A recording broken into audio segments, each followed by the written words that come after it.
Bonjour, Bonjour. je suis en haut. Et merci pour cette intervention.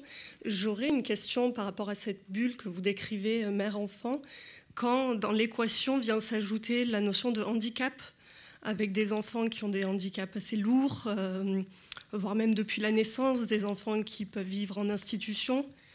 Et du coup, ce lien mère-enfant est un petit peu différent, est toujours présent mais différent. Et du coup, qu'en est-il autour de cette bulle et de cette fin de vie ?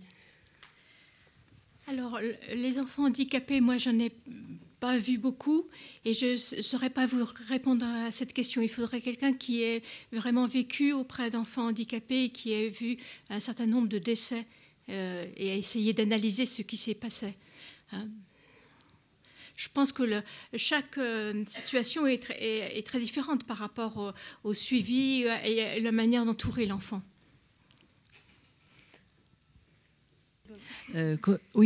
Comment peut-on apaiser les souffrances de l'enfant justement dans des cas de chimiothérapie parce que c'est dans un service d'oncologie que vous avez travaillé.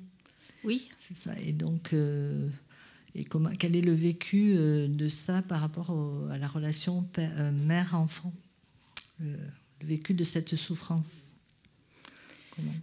Alors, il faut d'abord voir que dans les 20 dernières années, il y a eu énormément de progrès et que le confort de l'enfant porteur d'un cancer et qui va avoir un traitement de chimiothérapie a été énormément amélioré, en particulier avec les différents porte-à-4, etc. Et dans l'ensemble, l'enfant est maintenant très peu entravé dans son lit. Moi, j'ai connu des périodes où les enfants étaient vraiment scotchés dans les lits pour pas qu'ils bougent, pour pas que la perfusion se défasse. Et ça, maintenant, c'est plus le cas grâce au porte-à-4. Et donc, de ce point de vue-là, je trouve que vers la fin de mon exercice professionnel, le problème ne se posait pas trop.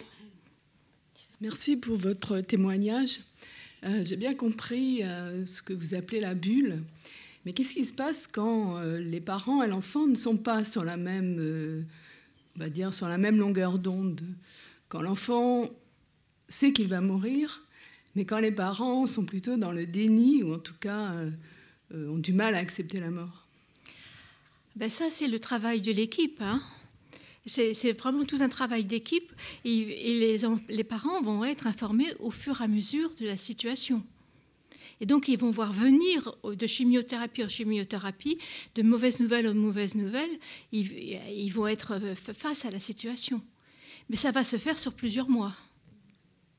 C'est impensable de faire un suivi d'un accompagnement d'un enfant dont les parents ne seraient pas au courant de ce qui se passe.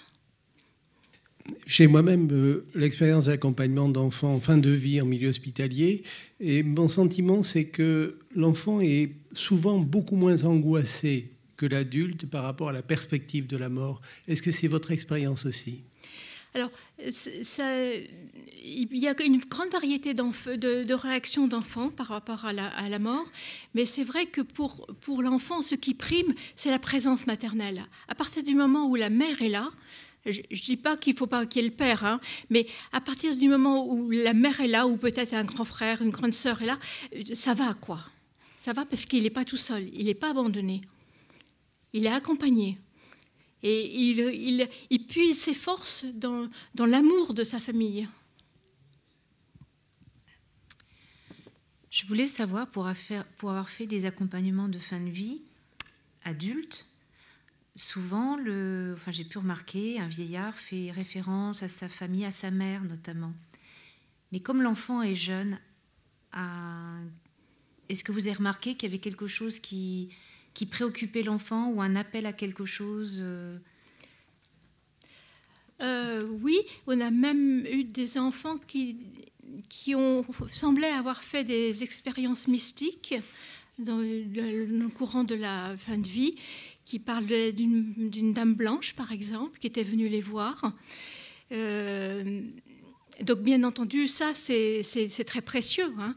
On va rebondir en disant, tu vois, elle t'attend, tu n'es pas tout seul, elle veille sur toi. Enfin, il y a tous ces aspects-là. Hein.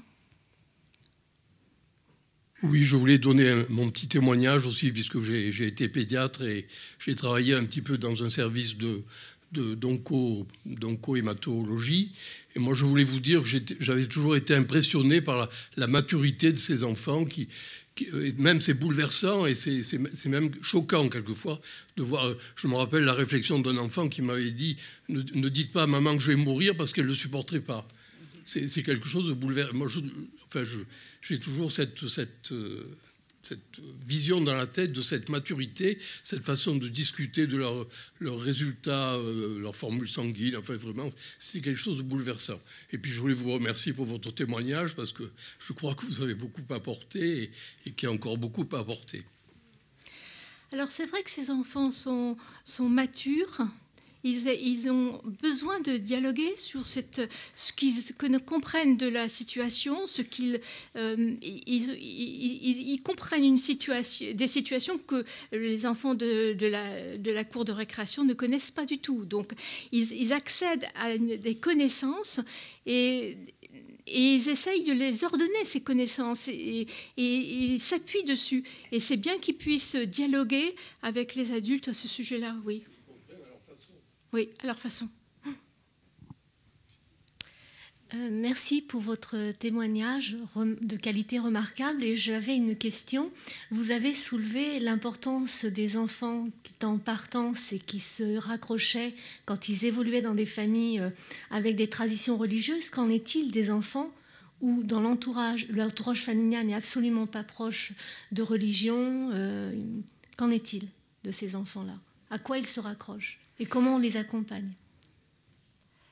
Alors, nous, en tant que professionnels, hein, on va pas fouiller trop du côté de la religion parce qu'on est quand même dans un contexte laïque. Donc, si l'enfant nous propose quelque chose de religieux, on va rebondir dessus, hein, mais on ne va jamais faire une proposition. Par contre, un enfant qui n'aurait pas de référence religieuse, mais dont on aurait l'impression qu'il y a une interrogation, on peut lui proposer de voir le meunier de l'hôpital. Par exemple, ça peut être une possibilité.